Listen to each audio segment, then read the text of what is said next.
Perkebunan tebu 1,5 juta hektar di Merauke adalah ide 3 presiden untuk menggenjot penggunaan bioenergi sebagai campuran bahan bakar fosil.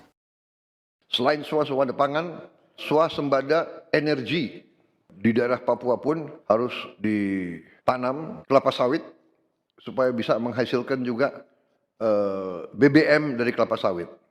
Juga tebu menghasilkan etanol. Singkong, kasava juga untuk menghasilkan etanol.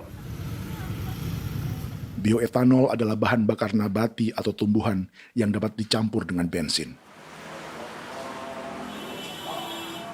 Sama dengan program biodiesel yang mencampur solar dengan minyak sawit.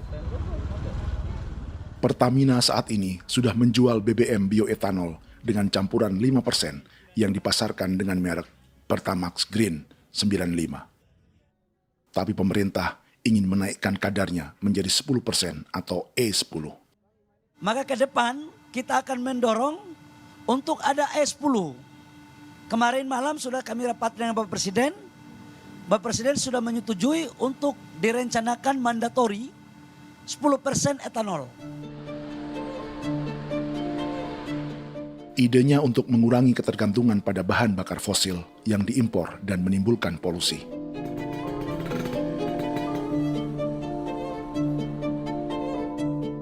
Tapi bioetanol bukannya tak mengorbankan lingkungan, hutan, rawa, dan manusia.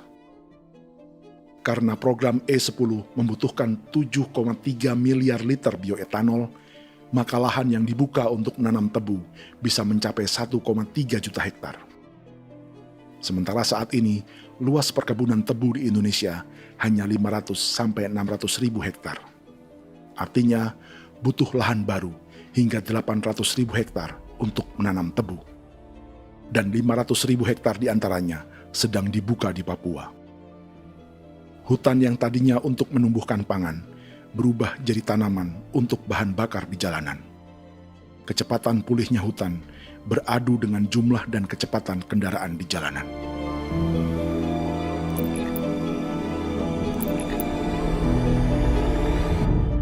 Dahaga terhadap energi tak pernah bisa dipuaskan.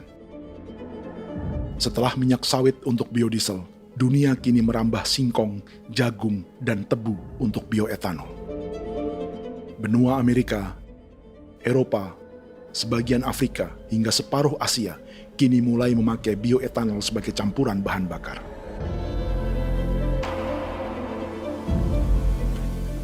Selain perebutan lahan, masa depan dunia juga dibayangi semakin mahalnya harga pangan karena persaingan antara perut manusia dengan tangki kendaraan. Ini adalah lokasi perkebunan tebu dan bioetanol PT Murni Nusantara Mandiri yang mengancam tanah Vincent Quipalo dan orang-orang Ye di Merauke. Beberapa kilometer di selatan adalah PT Global Papua Abadi yang mengancam tanah orang-orang Muyu dan Marin. Dua perusahaan ini adalah bagian dari 10 perusahaan yang mendapat konsesi lahan untuk tebu dan bioetanol di Merauke. Batas konsesi mereka bahkan sama dengan batas negara Indonesia dengan Papua Nugini.